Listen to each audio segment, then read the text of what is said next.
You know, I think you're nuts trying to get a government grant or a government loan for your business because you're missing the biggest game in town, and that's government contracts. Now look at this data here. I just got some data actually from the Small Business Administration that shows you how many loans they give to how many people every year. Okay, this last year, the year that the last one's complete anyways, 2013, and they give out $17 billion to like 40,000 companies, okay? $17 billion. Okay, here's the data for contracts. Here's what the government gives out to contracts every year. It's 500 billion, not 17, that, you know, the SBA gives out for loans. 500 billion. That's right, going fishing for one of those, man. It's like going whale hunting, you know. You bag one of those suckers and you got meat for a long time. You know, and that's what's neat about it, is that you can keep getting it. You know, you go get a grant, you learn how to get it once, you know, and then you have to go find another one somewhere because it's hard to get the same thing over and over again. Man, when you learn how to get a government contract, you get them over and over over again. You know, actually my sister, she frames things, you know, and she has a little operation in the middle of Virginia somewhere, this big barn that she frames. She does like $1 million of government stuff, you know, just framing artwork for them. You know, that's right, they buy more of everything, where you're selling sneakers, or I even saw where they spent money on a freelance priest. Services, you could be a yoga instructor, a lawyer, a financial analyst. Contracts are huge in the government. You could be a freelance writer right here, like a mic, you know, dining room table, and writing, you know, boring brochures for the EPA or something like that. Any kind of freelance writer. See, that's all you need, a business card, and you're in business. Now, the important thing about this is try to understand the systems a little bit. And everybody thinks, well, I better hire some accountant or a lawyer or somebody who's going to get me a 8A contract or something like that, or, you know, a small business set aside and all that kind of stuff. You don't. You don't have to do anything. Now we have an interview coming in where I interview one of these officials that hand out contracts, particularly to small businesses, and that's what he does for a lifetime. He's been doing that, and you'll see in this interview he said you don't have to do this. And what's neat about the interview too is that he explains all that we've heard about, you know, women set-asides and you know, women business owners or veterans. That's all true, but don't get the jargon mess you over. See, there's a lot of set-aside. Actually, what they have for small business is a goal. They want to get X percentage of all contracts to eventually get to certain kind of businesses, small businesses in general, and then certain categories within small businesses. Now, a set-aside is different from a goal. See, everybody's got a goal for small business, but now set-asides mean they could say, hey, this contract will only be for women businesses. See, there's like set-asides for women-owned businesses. There's set-asides for what they call service-disabled veterans. People have been in the military and they get a disability because of the military service and they start a business. Well, there's set-asides for that. There's something called set-asides for HUBZone. These are about like 5,000 or more areas around the country that are either low economic development or high unemployment, and they have set-asides for there. So you should see if your business is located in one of those. And there's a website, actually SBA.gov. You could tell if you're located in one of those, and that's a set-aside. There's a small disadvantaged set-aside.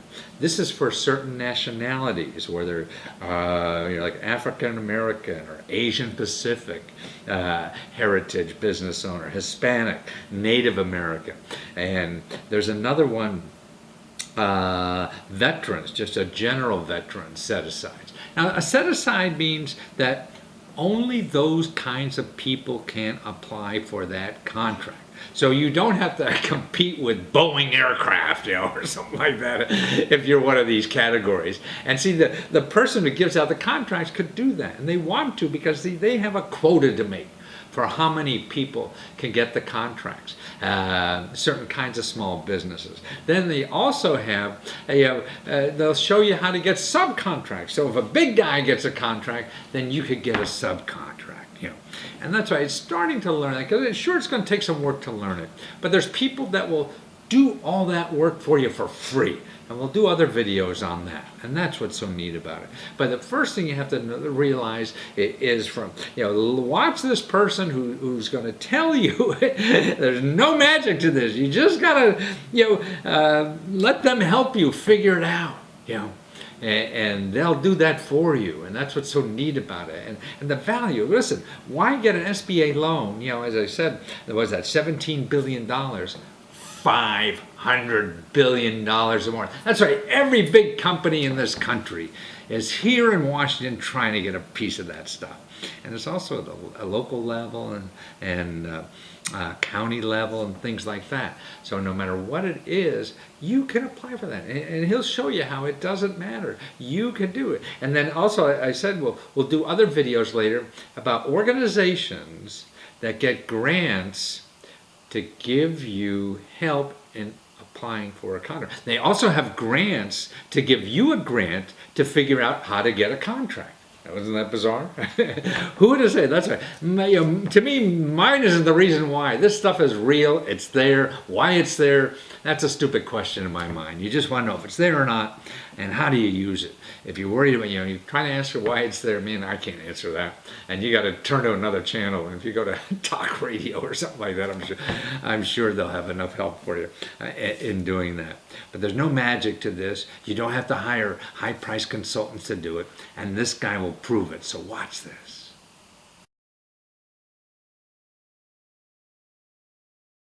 Okay, what's your name again? My name is Jack Beecher. Beecher. What's your title, Jack? I am the Chief of the Small Business Programs Office with the Norfolk District, but I'm also the Program Manager for the Service Disabled Veteran category for the Corps of Engineers. So that first title was what for? Chief of Small Business Programs Office, Norfolk District. So you're Chief of Small Business Programs Office for people who want to do contracting with the Army Corps of Engineers? Yes. Okay. Correct. And then you have another special title just to help service disabled veteran business owners. Correct. To get contracts. Correct. Well, then let's talk about the service disabled veteran business owner. Why is that different? Why it's the newest small business category in the federal government. The rest of them have been around for years and years and years. Okay, let's name them for people, because I'm sure we all think we know it, but what are they? All right, one of them is, I say SDV is the newest, but the Women-Owned program. Women-Owned program. Women-Owned program is actually just came into effect about 6 months ago. No kidding. Authorizing us to do women-owned set-asides. So you now have women-owned set-asides at the Corps of Engineers for women-owned business. And what defines a women-owned business? Well, obviously, it's a business that's owned at least 51% owned by a woman, 51% owned and operated. I see. Which means that she has to actually be involved in the daily operation of the business. She can't be a figurehead, etc. Now you say that's new for the Corps of Engineers, but how about like the rest of the government had it for other reasons, right? Well, actually, the whole federal government had a woman-owned goal. Our goal assigned by the Small Business Act years ago to award at least 5% of our dollars to small businesses owned by women. Oh. What Congress failed to give us was a set-aside program. So that's different than percentage. 5% is the goal as far as the women-owned program. Oh. So we're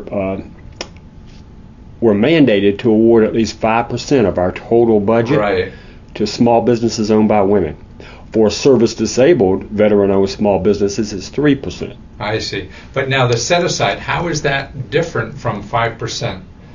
Well, a set-aside is just a way to get to that 5%. Right, okay. So, for example, let's use Norfolk District. Let's say tomorrow I had a project, renovate a barracks at Fort Lee, and it was $1 million. Right. I could possibly, if there was at least 2 women-owned companies out there in this general area, I could do a woman-owned set-aside. I see. Before the set-aside a couple months ago, right, or years ago, when was Right. that set-aside for the women? The actual gold has been around for about 25 gold, years. but the set-aside. The set-aside has been around for about 6 months. Okay, so before the 6 months when it was set aside, you were trying to get the goal of X% for women by making sure they apply and things Right. like that. Now you could give it only to women, right? Correct. That's Now- what that means. You know, I've been doing this 35 years. I've never understood that. Now we can designate that, for I example, see. that Barris project, and say only women-owned companies can submit a bid. I see. And then it guarantees us that we're going to make an award Right. to a woman-owned small business. So what categories for Army Corps of Engineers have set-asides now? Okay, women-owned. Uh-huh. HUBZone, which is historically underutilized business zones. You aware of that Okay, program? I am, but maybe the folks are a HUD zone. That's usually a low-income area. Yes, it is. Somewhere.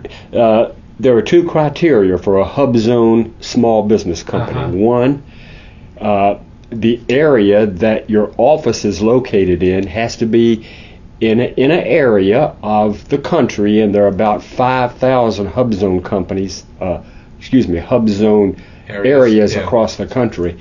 2 criteria for those is either low economic development Right, or high unemployment, or both. right.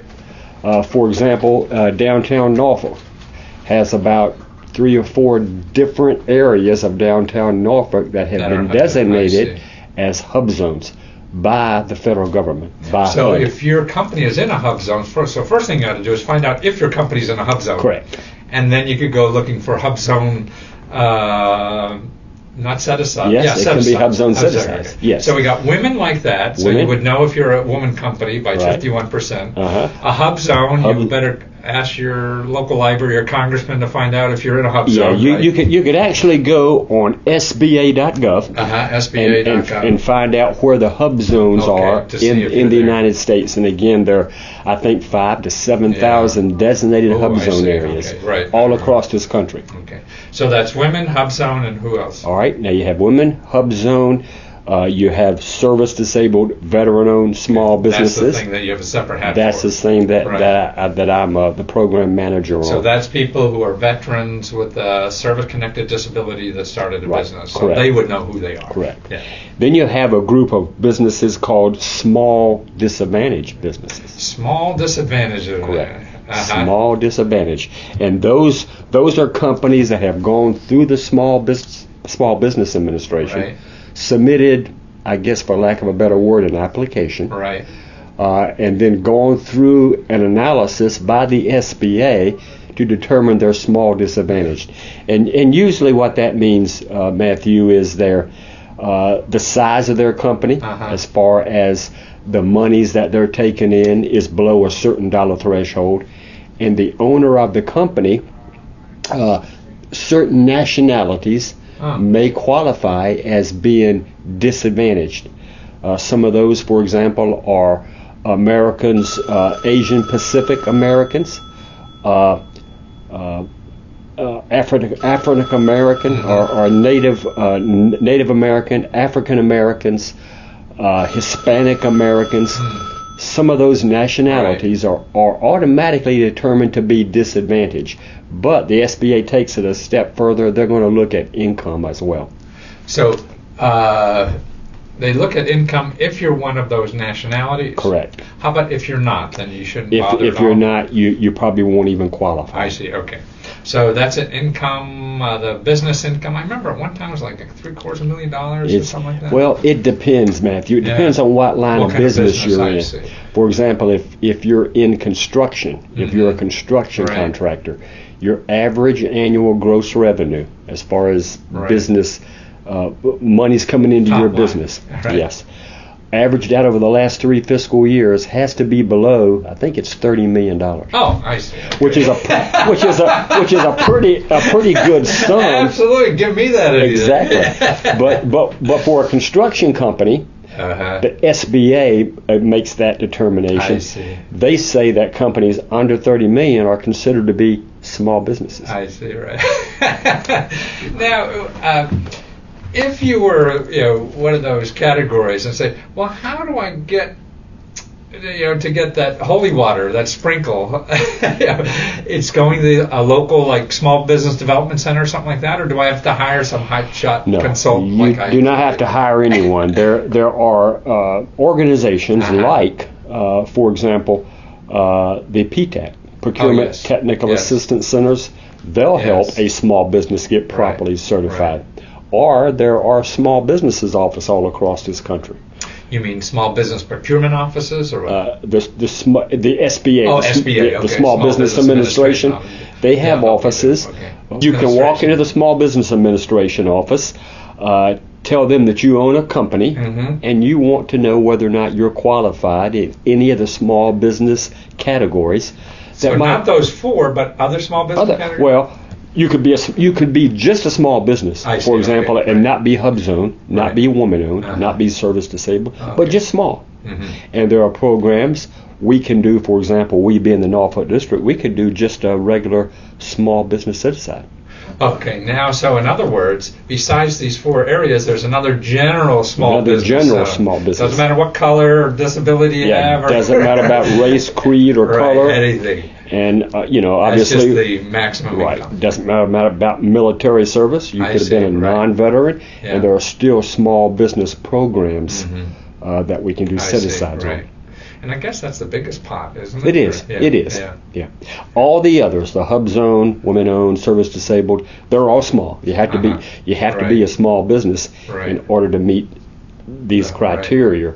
But then they have the SBA has further breakdowns of the big small business umbrella to HUBZone, service disabled. All those fall under the what we call the subcategories. Small business. Small business. Now, is veterans one? Veterans is one as well.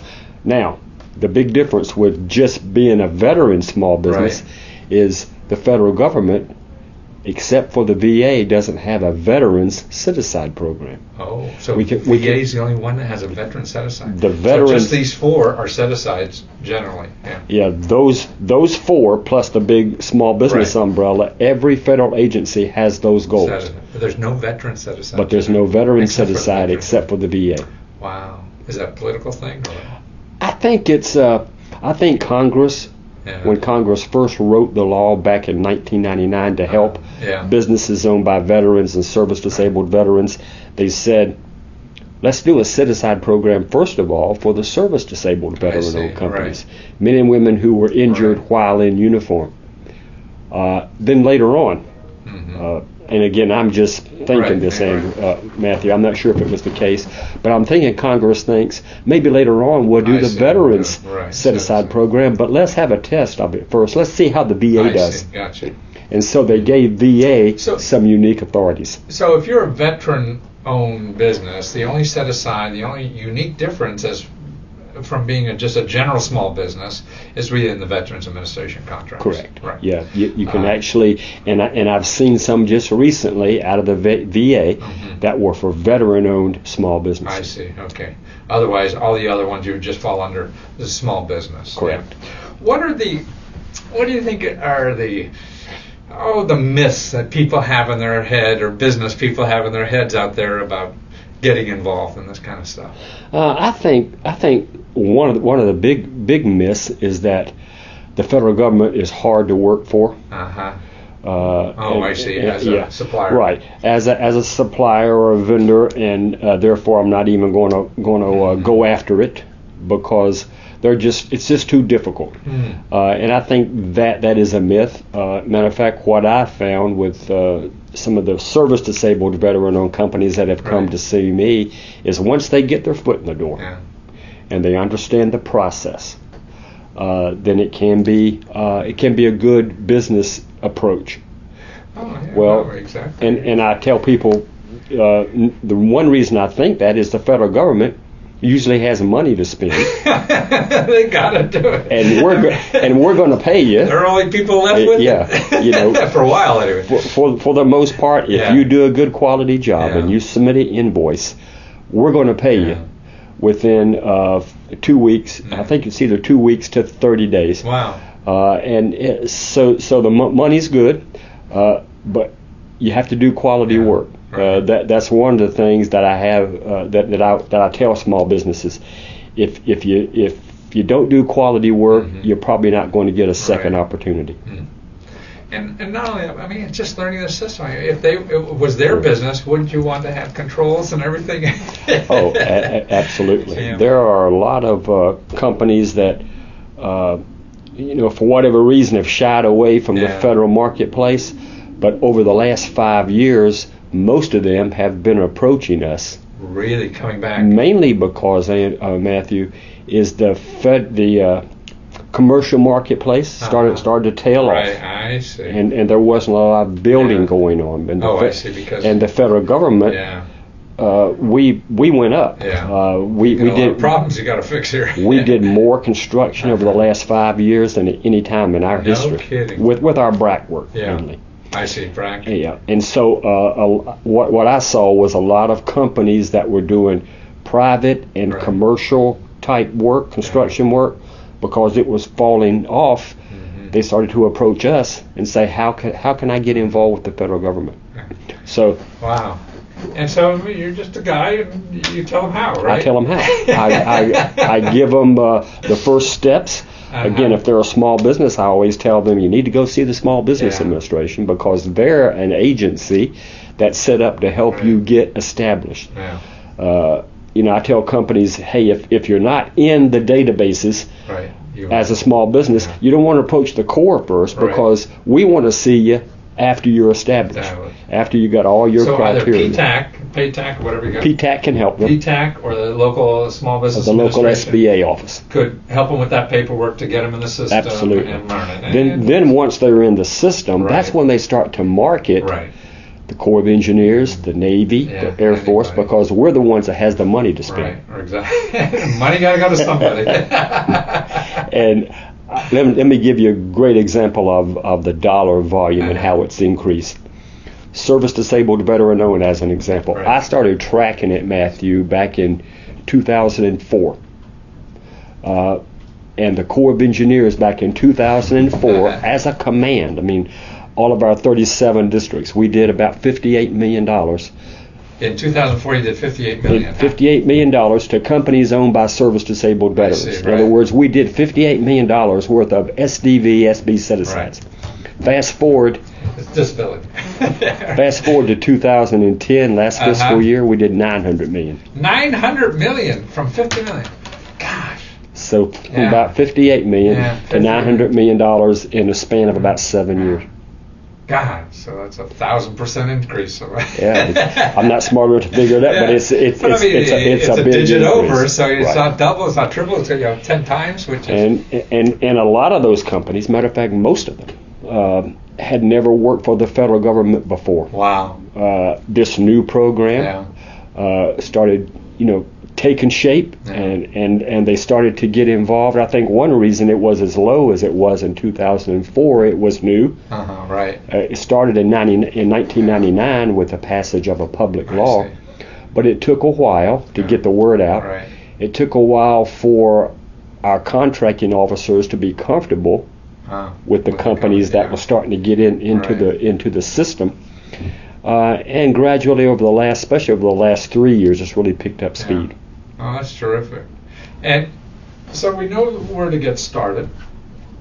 And then it seemed to me that it's learning a system like anything else, but it's sort of like, man, it's like going elephant hunting, man. When you start figuring out the system and bag one of those, you keep getting it. Everybody wants to get a grant. I said, don't fool with a grant. Get a contract, because once you learn that, it's unlimited almost. And when companies do good work for us, whether they're small or large, usually the customers out there, the people at Fort Lee, they like them, and they want to try to get them back in. And it's hard to train a new company. Exactly.